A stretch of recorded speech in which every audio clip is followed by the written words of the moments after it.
안에서 항상 기뻐하라. 내가 다시 말하노니 기뻐하라. 아멘.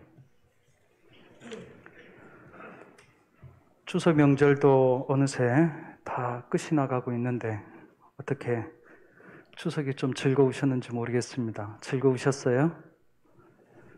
네, 도통 마스크를 쓰고 계셔서 얼굴이 즐거우신 얼굴이었는지 웃으시는지 잘 구분 안 갑니다만은 제가 오늘 예배를 드리면서 그 어느 때보다도 여러분들의 마음에 뭔가 힘이 차고 넘치는 찬송 소리에서나 이런 것들에서 단순히 소리가 크다는 것보다는 그렇게 제가 느껴집니다.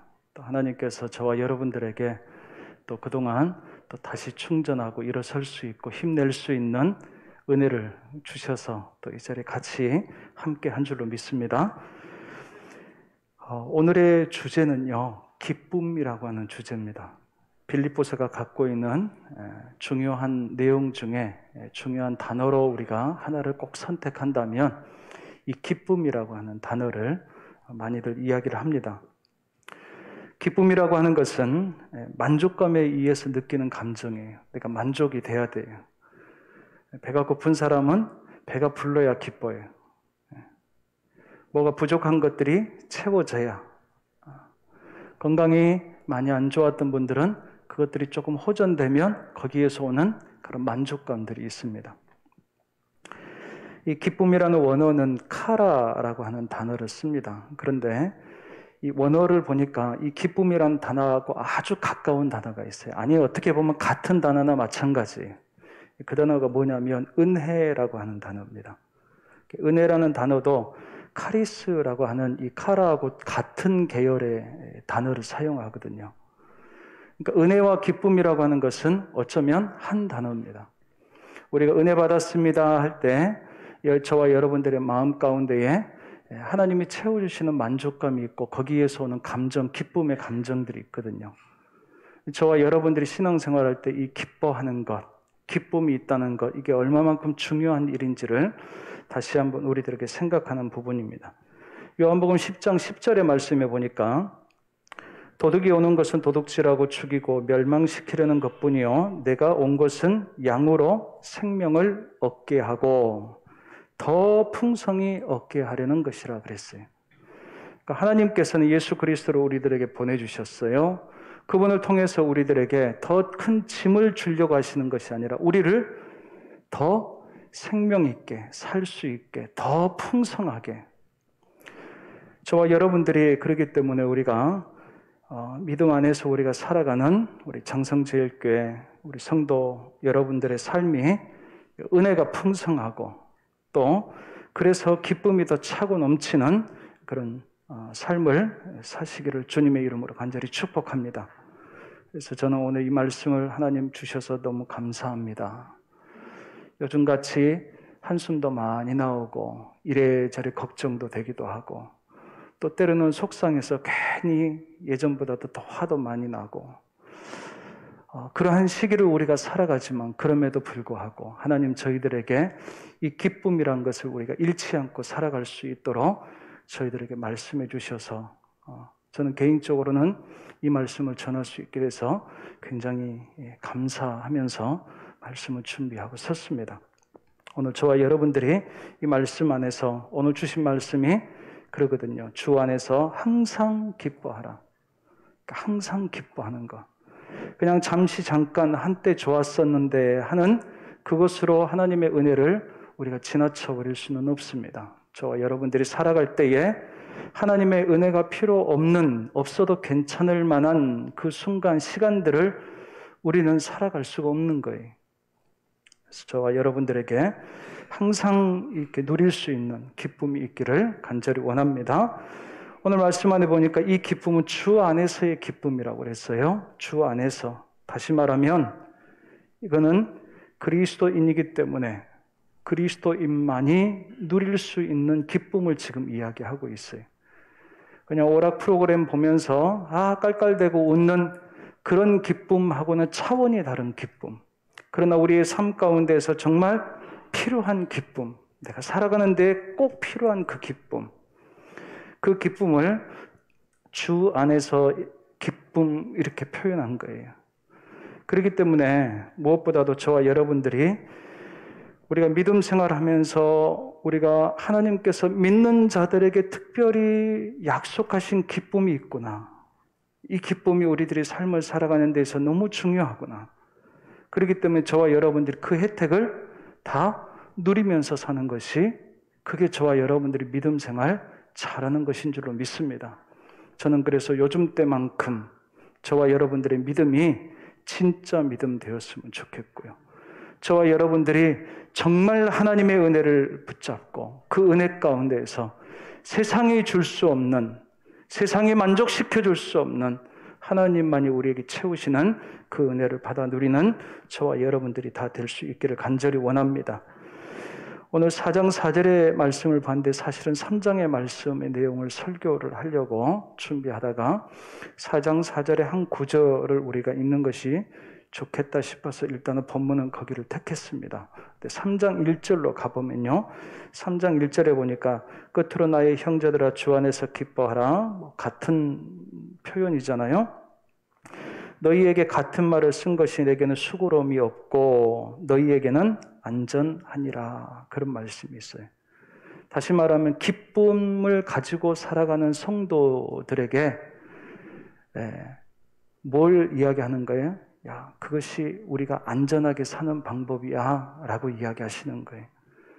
그래서 기쁨이 우리 안에 사라지면 위기가 온다는 것을 저와 여러분들이 아시면 됩니다. 내 신앙생활의 위기는요, 내가 갑자기 교회를 한번 결석을 한다, 그게 위기라기보다는 근본적으로 영적으로 보면 내 몸은 꾸준히 가고 있어도, 똑같이 살고 있어도, 은혜라고 말은 하면서도 내 안에 기쁨이 사라지기 시작하면 이미 우리는 그 은혜를 실감하지 못한다는 뜻이잖아요. 그러면 우리는 불안전하게 됩니다. 그래서 오늘 말씀해 보니까 기쁨이라고 하는 것은 우리들에게 있어서 아주 중요한 안전장치구나. 이 세상을 살아갈 때에 이 기쁨이라는 것이 참 중요하다. 그래서 저와 여러분들이 우리가 하루를 예배를 드리고 또 일상으로 돌아가서 가정에서나 직장에서 사람들을 만나고 또 살 것 아니겠어요? 여러분들이 생각하는 거예요. 우리를 호시탐탐 우리의 상태를 지켜보는 그런 영적인 세력들도 있다고 그러잖아요. 그렇죠? 뭘 보겠어요? 저와 여러분들은 무엇을 보겠어요? 이 사람이 지금 기뻐하고 있느냐, 기뻐하지 못하느냐, 그거 보는 거예요. 저와 여러분들이 이 세상을 살아가면서 하나님께서 우리에게 안전장치처럼 주시기 위해서 은혜를 주시고 만족감을 주시고 기쁨을 주시는 그 은혜를 꼭 붙잡아서 저와 여러분들이 안전하게 우리 이 세상을 살아갈 수 있기를 간절히 원합니다. 오늘 본문의 말씀들은 3장에 있는 내용들은요, 바울이 깨닫고 내어놓은 기쁨을 누리는 삶을 살기 위한 비결들이에요. 그래서 그 중에 몇 가지만 딱 정리해서 여러분들에게 전해드리려고 합니다. 우리가 어떻게 기쁨을 누리고 살 수 있습니까? 잠깐의 경험이 아니라 좀 꾸준히 누릴 수 있어야 되잖아요. 그렇죠? 3장 8절의 말씀에 보니까 이런 말씀이 있습니다. 또한 모든 것을 해로 여김은 내 주 그리스도 예수를 아는 지식이 가장 고상하기 때문이라. 내가 그를 위하여 모든 것을 잃어버리고 배설물로 여김은 그리스도를 얻고 그랬어요. 주 안에서 기쁨이기 때문에 일단은 중요한 것은 그리스도를 우리가 얻는 겁니다. 그리스도를 얻는다는 말을 다른 표현으로 하면 그리스도를 우리가 마음으로 영접하는 거예요. 우리 안에 모셔드리는 거예요. 그분으로 우리 안을 가득 채우는 거예요. 이렇게 돼야지 우리가 그 안에 있을 수 있어요. 그래서 주님을 내 안으로 모시고 내가 주님이 내 주인입니다. 우리 그런 고백하잖아요. 잠깐 왔다가 가시는 것 말고 계속해서 우리 안에 계실 수 있도록 하기 위해서 바울이 한 가지를 했어요. 그게 뭔가라는 것을 말씀드리려고 하는데요. 요즘에 유행하는 그 직업이 하나가 있어요. 많이들 이야기되고 TV 프로그램에도 나오고 책도 여러 종류로 많이 이렇게 나오는 것 중에 하나가 있는데 그게 뭐냐면 정리 컨설턴트. 정리하는 것을 도와주는 사람이라는 거예요. 뭘 정리를 해. 그런데 어느 제한된 공간 안을 훨씬 더 효율적으로 이렇게 정리해서 쓰고 싶은 사람들의 그런 사람들의 마음을 실질적으로 도와주기도 하는 것. 그런데 여기에서 나오는 사람들이 대동소이적으로 이렇게 이야기하는 것 중에 하나가 포인트가 뭐냐면 정리하기 위해서는 버리는 일이 중요하다는 거예요. 그래서 정리의 첫 단계는 필요한 물건, 필요하지 않는 물건. 언젠가는 필요하겠지 하고 다 쌓아두지만 그렇게 쌓아두기만 하고 사용하지 않는 것들 구분하라는 거예요. 그래서 기부할 때 기부하고 나눌 건 나누고 일단은 내게서는 비워나가야지, 버려야지 그만큼의 자리가 나오고 또 그것이 내 삶의 내 집이 정리가 된다. 무조건 쌓아놓는 것은 정리가 아니라는 거예요. 그래서 버리는 일이 참 중요하다는 것을 많이 이야기합니다. 그런데 우리 인생도 또 때로는 우리 신앙도 마찬가지인 것 같아요. 바울은요, 빌립보서 3장 4절로부터 8절까지 우리가 8절 같이 읽었는데 뭘 이야기하냐면 자신이 그리스도를 얻기 위해서 무엇을 버렸는지에 대한 이야기를 하고 있어요. 버리는 것과 내가 얻는 것이 무슨 상관입니까? 내가 또 그냥 얻으면 되지 않습니까? 안 버리고. 어떤 물건을 사고 싶어요. 정리 컨설턴트를 하는 사람들은 물건을 사고 싶을 때에 꼭 버릴 한 가지를 정하고 그걸 버리고 사라고 이야기합니다. 그렇지 않으면 계속 쌓아져 가니까. 바울은 지금 무엇을 이야기하냐? 내가 그리스도를 얻기 위해서 불가피하게 아니 반드시 버려야 될 것이 무엇인지 알게 되었다라는 거예요.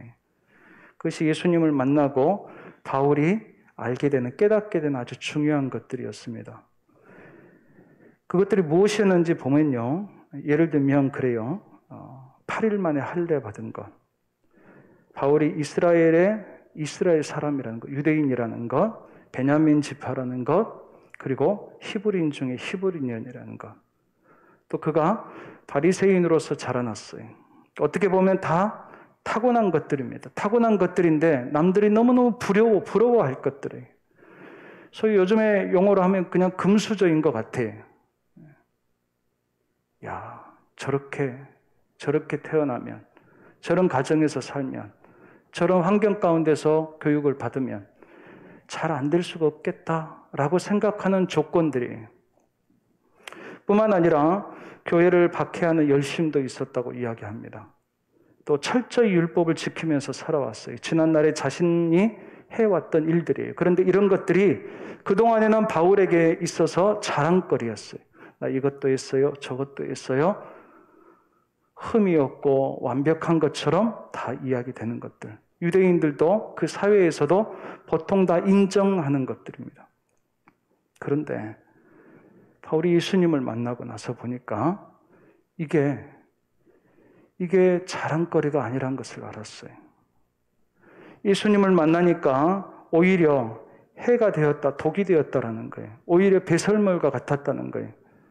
단순히 필요 없는 정도가 아니라 내게는 있어서는 안 될 것, 빨리 치워버려야 될 것, 더러운 것 정도의 그 이상으로 내게 독이 되었다고 그렇게 표현했으니까 그렇게 여겨졌어요. 무엇을 위해서, 어떤 삶을 살려고 하니까요.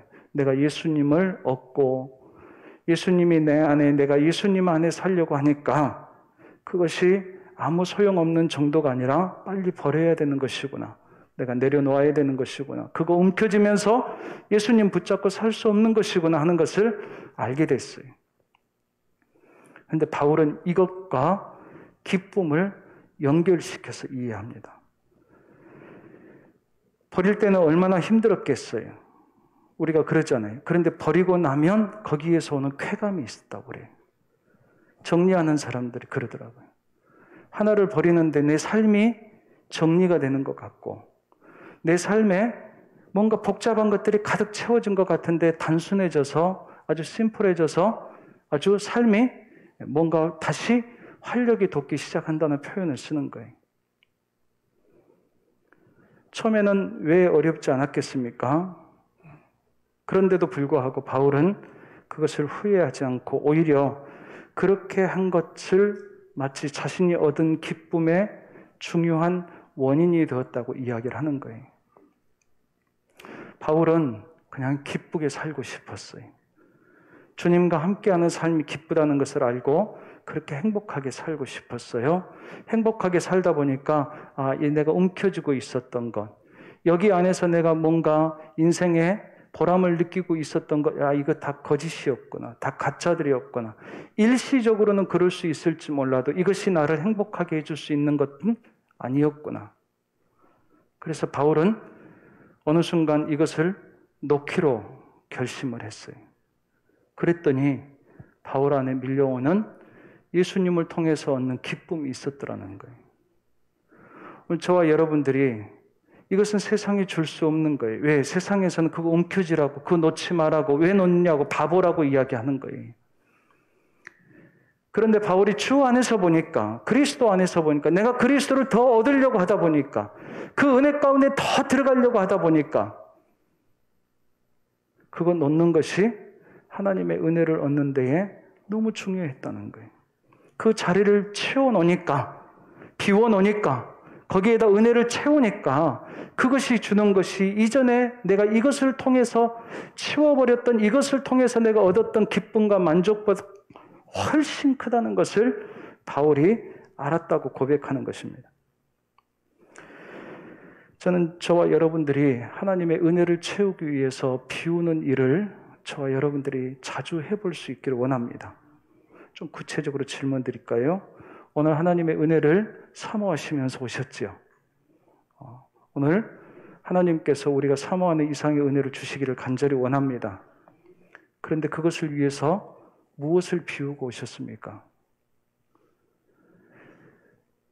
내가 무엇을 비우고 왔는지에 대해서 그것을 우리가 구체적으로 하나씩 해보는 거예요. 바울은 예수 그리스도를 얻기 위해서 나는 그거 버리고 자리 마련했었습니다. 그렇게 고백하는 거예요. 구체적인 방법이. 하나님의 은혜를 받는다, 은혜를 사모한다, 우리 얼마나 많이 이야기합니까? 그런데 생각해 보셨어요? 내가 하나님의 은혜를 받기 위해서 내가 버린 것이 무엇이 있었던가? 버린 것이 없으면 사실 얻는 것도 미비할 수밖에 없습니다. 그래서 내가 채워갈 것을 위해서 내가 비우는 작업을 하는 거예요. 바울은 지금 첫 번째 기쁨을 가질 수 있었던 첫 번째 이유를 거기에다가 두고 설명을 한 겁니다. 열왕기하 4장에 보면 딱한 사정에 처한 한 과부의 이야기가 나옵니다. 너무 형편이 어려웠어요. 남편도 죽고 두 아들을 키우고 있는데 너무 힘들어가지고 그 남편이 선지자 훈련을 받았던 사람이었어요. 그 시대에 선지자였던 엘리사에게 찾아갑니다. 그래서 너무너무 힘든 사정을 이야기하고 이제 집에 기름 한 병 정도 남았습니다. 라는 이야기를 해요. 그때에 엘리사가 그 여인에게 했던 이야기가 열왕기하 4장 3절에 있습니다. 무슨 이야기를 했냐면 너는 밖에 나가서 모든 이웃에게 그릇을 빌리라. 빈 그릇을 빌리되 조금 빌리지 말고 그래요. 왜 그릇을 준비하라는 거예요? 집에도 그릇이 있었겠죠? 그것도 당연히. 그러나 그것도 부족하다면 밖에서라도 이웃에서라도 자꾸 다 빌리라는 거예요. 네가 할 수 있는 한 최대한 많은 빈 그릇을 준비해라. 그리고 들어가서 문을 닫고 그 기름병에 있는 기름을 남아있는 기름을 거기에다가 붓게 했어요. 그 기름은 팔아서 쓸 수 있는 생활 자금과도 같은 것이었어요. 그런데 준비한 그릇만큼 다 채워졌다는 거예요. 중요한 것은 준비한 만큼 그 빈 그릇을 얼마만큼 준비했는지에 따라서 그만큼 다 하나님께서 채워주셨다는 거예요. 같은 시간에 같은 장소에 같은 시대를 살아가면서 어떤 사람은 하나님의 은혜를 받았다고 고백하기도 하고요. 어떤 사람은 저는 왜 하나님의 은혜가 없습니까? 라고 이야기하는 사람도 있습니다. 물론 진짜 받았는지 안 받았는지는 그건 둘째 치고요. 만약에 받지 못했다면 왜 받지 못했을까? 왜 은혜를 풍성하게 주시고자 하시는 하나님이신데 하나님께서 차별하시는 것도 아니시고 오늘 이 말씀 안에서 우리가 그냥 원론적인 그런 내용들을 가지고 우리가 생각한다면 내가 얼마만큼 하나님 앞에 빈 그릇을 준비했느냐 그 부분을 우리가 생각하고 싶은 거예요. 저는 저와 여러분들이 하나님 앞에 빈 그릇을 잘 준비하고 거기에 채움을 받는 은혜가 있기를 간절히 원합니다. 거기에 채워주시는 그 은혜를 그리스도라고 그랬어요. 하나님께서 주신 은혜를 채워주시는 은혜를 그리스도라고 그랬고 그 그리스도를 통해서 우리에게 기쁨을 얻게 하셨습니다. 저는 저와 여러분들이 우리 하나님 앞에 이런 빈 그릇을 준비하고 거기에 채움을 받는 그런 은혜의 삶을 우리가 살아갈 수 있기를 간절히 원합니다. 이 코로나 시대에도 하나님의 은혜가 반드시 있는 줄로 믿습니다. 이 시대에 우리에게 채우고자 하시는 하나님의 은혜가 무엇인지 저와 여러분들이 빈 그릇은 과연 준비하고 있는지 내 그릇은 얼마나 준비가 되었는지 주님 앞에 내어놓을 수 있는 그 빈 그릇에 하나님께서 저와 여러분들 제각기에 필요한 만큼 가득 채워주시기를 간절히 원합니다. 두 번째는 9절의 말씀에 보니까요. 그 안에서 발견되려 함이니 그랬어요. 그 안에서, 주 안에서 발견되어진다. 이런 표현을 썼어요. 그리스도 안에서 우리가 발견된다는 것이 무슨 의미가 있을까? 마태복음 26장에 보면 예수님께서 예루살렘으로 이제 들어가시는 예루살렘 입성을 앞두고 베다니라는 곳에 거기에 있는 시몬이라는 집에 들어가서 하루를 유숙합니다. 거기서 식사를 하고 계실 때에 한 여인이 찾아왔어요. 조용히 찾아와서 그 여인이 갑자기 한 향유 옥합을 깨트려서 예수님의 머리에 붓습니다. 그 향유 옥합이 깨지는 것과 동시에 제자들이 거기에 함께 있었던 제자들이 이 향유가 얼마만큼 비싼 향유인지를 금방 알 수가 있었어요. 아마 향이 아주 굉장히 좋았다든지 아니면 특별하게 비싼 향이었든지 그거는 우리가 알 길이 없지만 아무튼 굉장히 값비싼 것이라는 것을 알았어요. 그래서 제자들이 화를 냈어요. 이 비싼 거를 왜 이렇게 허비하느냐 하는 투로 이야기한 거예요. 그때 예수님께서 제자들을 꾸짖으면서 그러지 말라라고 이야기하시면서 그 의미에 대해서 이야기해 줍니다. 이 여인이 지금 내 장례를 준비하고 있는 것이다. 그러니까 예수님께서 지금 이 땅에 오시고 제자들을 만나시고 그들을 세우시고 여러 가지 이적들을 행하셨지만 예수님의 오신 가장 큰 목적은 뭐냐면 예수님이 우리를 위해서 십자가를 지시는 일이었어요. 가장 중요한 일. 근데 그 중요한 일을 앞두고 마치 그 중요한 일을 이해하고 그 중요한 일을 하기 위해서 가시는 예수님을 예비하기 위해서 그 향유를 깨트리는 것을 굉장히 의미 있게 생각했어요. 지금 내가 가는 길을 이 여인이 알고 이 여인이 그 길을 지금 돕고 있는 것이라는 거예요. 그때에 예수님께서 마지막에 이렇게 이야기하십니다. 마태복음 26장 13절에 이 복음이 전파되는 곳에서는 이 여자가 행한 일도 말하여 그를 기억하리라 그렇게 이야기하세요.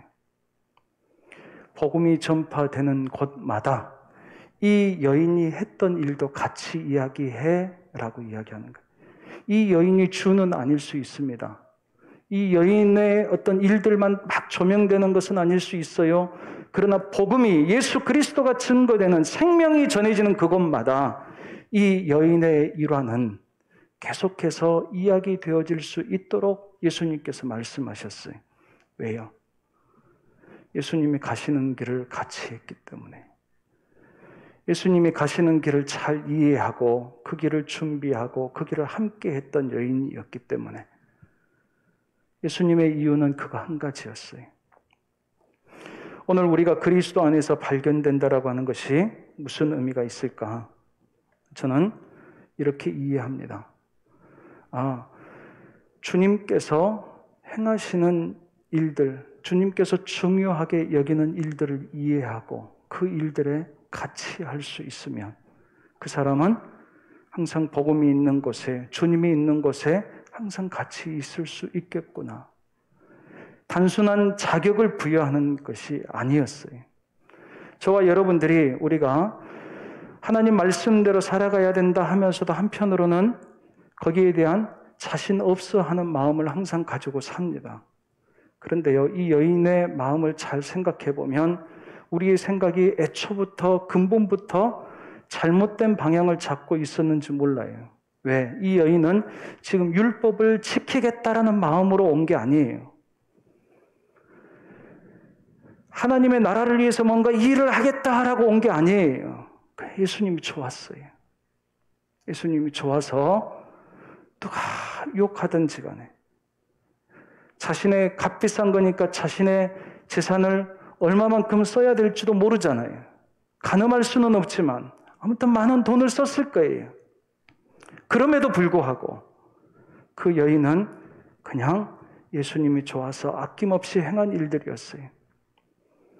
저는 저와 여러분들이 하나님의 말씀을 행한다, 말씀대로 살아간다, 주의 일을 행한다 하는 것이 그냥 다른 목적, 다른 이유, 다른 얻을 것을 보상을 미리 생각하고 왜 그렇지 않을 수 있겠어요? 충분히 그럴 수 있죠. 그럼에도 불구하고 그것도 좋은 일에 그렇게라도 하나님의 일을 한다는 것은 귀한 일이다 할 수 있지만 그런데 조금 더 우리가 욕심내면 조금 더 하나님 앞에 우리가 욕심낸다고 한다면 이 여인의 마음이 훨씬 더 좋은 마음이구나 하는 것을 다시 한번 생각하게 되는 거예요.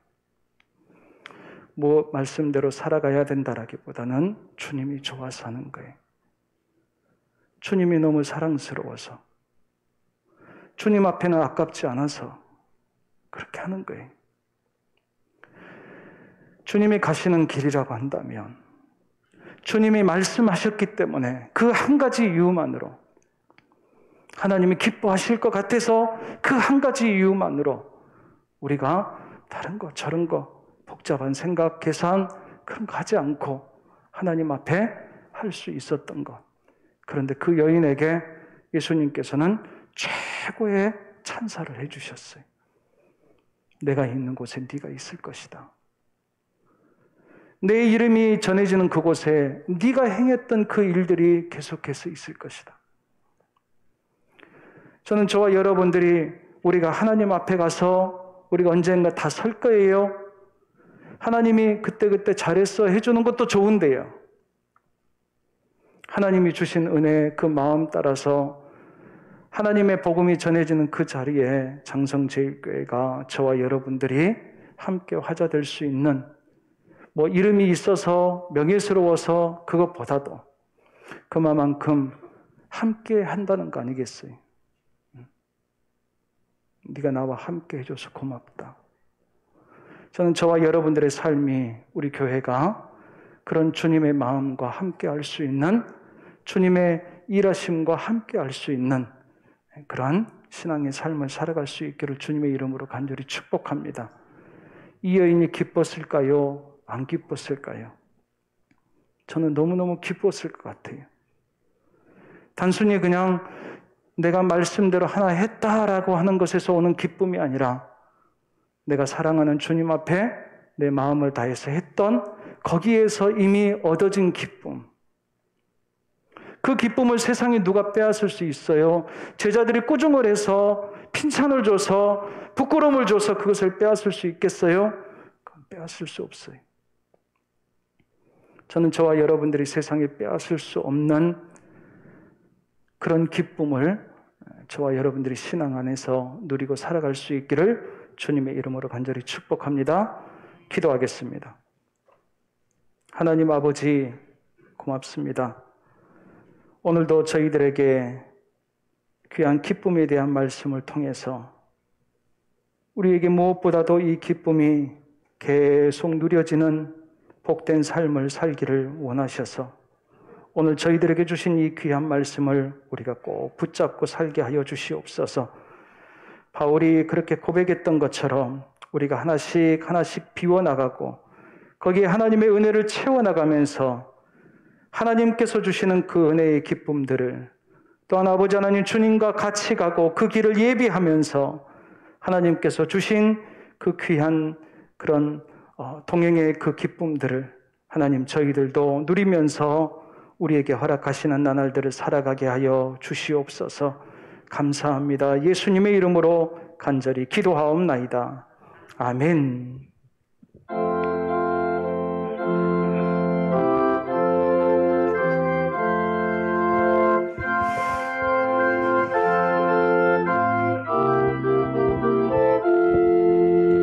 나 이제 주님의 새 생명 얻은 몸 옛 것은 지나고 새 사람이로다.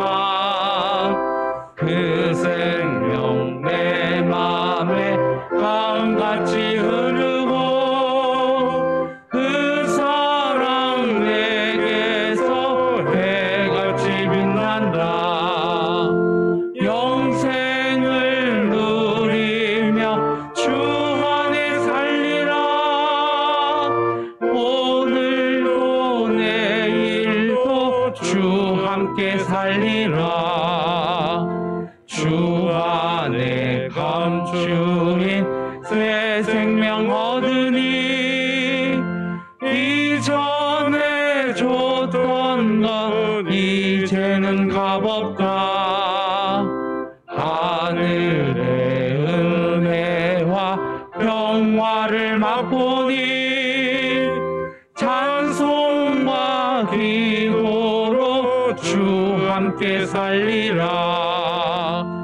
영생을 누리며 주 안에 살리라. 오늘도 내일도 주 함께 살리라.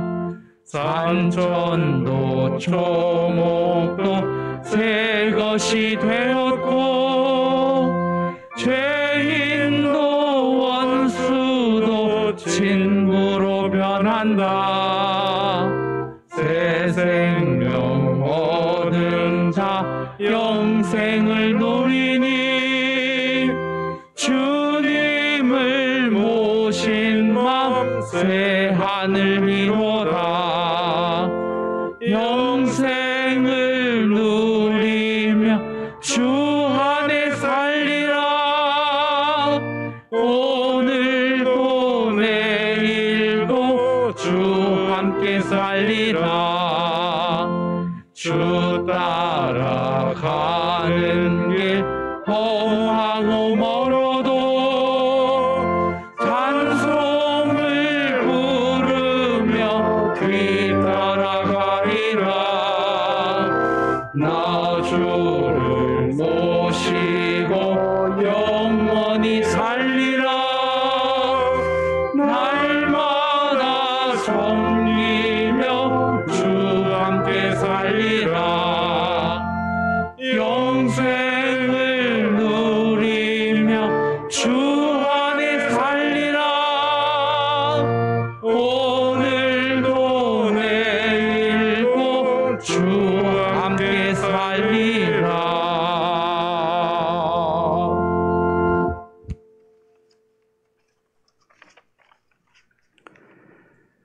두 손을 가슴에 얹고 기도하겠습니다.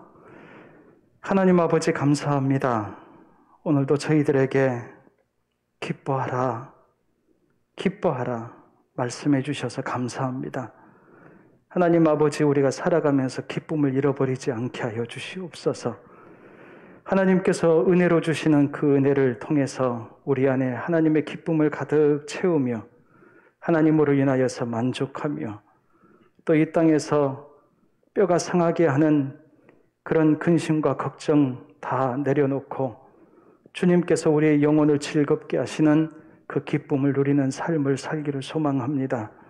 하나님 아버지, 우리의 신앙생활이 껍데기를 쫓지 않게 하시고 아버지 하나님, 이 기쁨을 누릴 수 있는 영혼의 큰 은혜를 우리가 찾아갈 수 있도록 말씀해 주셔서 감사합니다. 무엇보다도 바울이 버림을 통해서 아버지 하나님, 하나님의 은혜의 체험을 얻었다 했던 것처럼 하나님의 은혜를 채우기 위해서 우리 안에 빈자리를 자꾸 만들어가는 지혜로운 자들이 다 되게 하여 주시옵소서.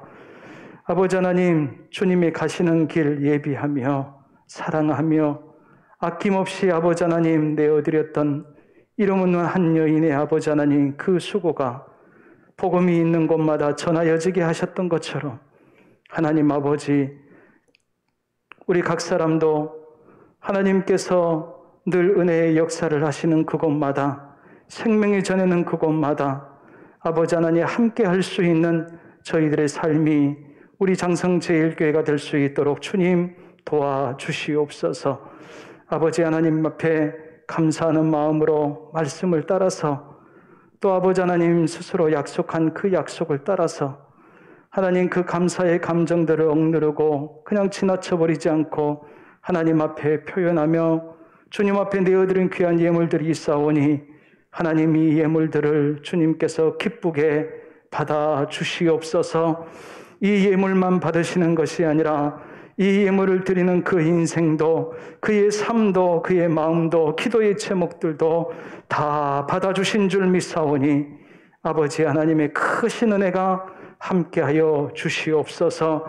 아버지 하나님, 이 예물이 귀하게 쓰이는 곳마다 하나님의 영광이 나타나게 하여 주시옵소서. 감사를 드리며 예수님의 이름으로 간절히 축복하며 기도하옵나이다. 아멘. 주 예수 그리스도의 은혜와 하나님 아버지의 사랑하심과 성령의 감화 감동하시고 교통하시는 은혜가 오늘도 항상 기뻐하라 하시는 그 귀한 말씀을 가슴에 담고 주님께서 주시는 그 은혜를 채우며 그 기쁨을 누리며 살아가기를 소망합니다. 다짐하며 이 자리 머리 숙이는 하나님의 귀한 자녀들 위에, 주님께서 핏값으로 세우시는 장성제일교회 위에, 그리고 속한 우리 모든 성도들의 가정과 하시는 일들과 또 자녀들과 모든 관계 위에, 그리고 이 땅과 이 민족과 이 나라 위에 이제로부터 영원토록 함께 하옵시기를 간절히 축원하옵나이다. 아멘.